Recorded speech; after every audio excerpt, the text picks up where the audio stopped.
Our biggest industry, our largest single source of prosperity by far, is energy. Operators in our province routinely produce more than 4 million barrels a day now, and our government is committed to doubling that by 2035. The war on oil and gas is failing. Now, that's good news for Canada and bad news for Canadians who are still paying the price. Today, I've got this study to prove it. For decades, governments have piled on carbon taxes, regulations, subsidies, and other mandates in an attempt to force Canadians away from fossil fuels. Yet after all of it, oil, natural gas, and coal still supply most of the country's energy. In fact, 3/4 of our energy. What has really changed was the cost of living.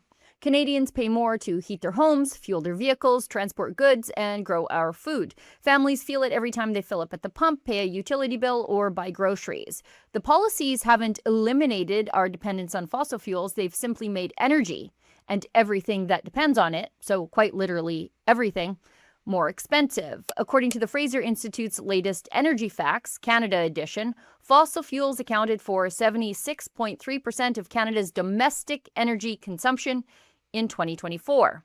Now, back in 1995, that figure was 76.8%.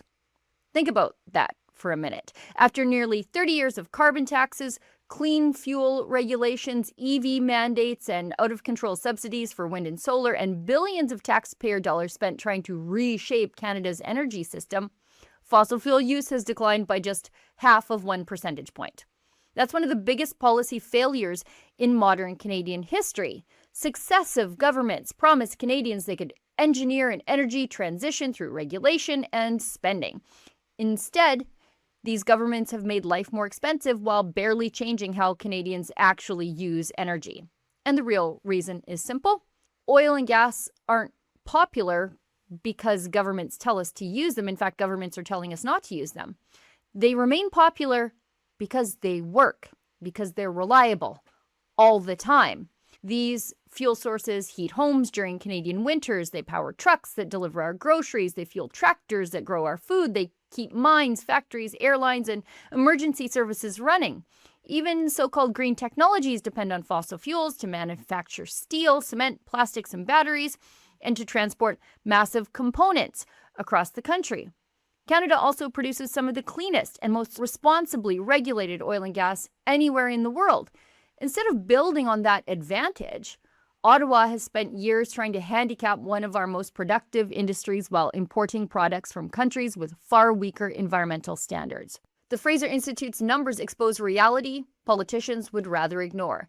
Canadians haven't abandoned fossil fuels because there's no practical substitute for much of what they do every single day. Markets and consumers have proven far more stubborn than these government central planners expected. Innovation, of course, will continue. Technology will improve. Energy sources will potentially evolve over time. But after 30 years, one lesson should be very obvious. You cannot regulate physics. You cannot subsidize your way around energy density. And you can't build a modern economy by pretending oil and gas are already obsolete. The war on fossil fuels hasn't worked. Unfortunately, Canadians are still paying for the attempt. For Rebel News, I'm Sheila Gunn-Reid. One of the most reliable fuel sources in the history of humankind is coal, and yet there is a war on it. To sign our petition, please go to albertadigscoal.com.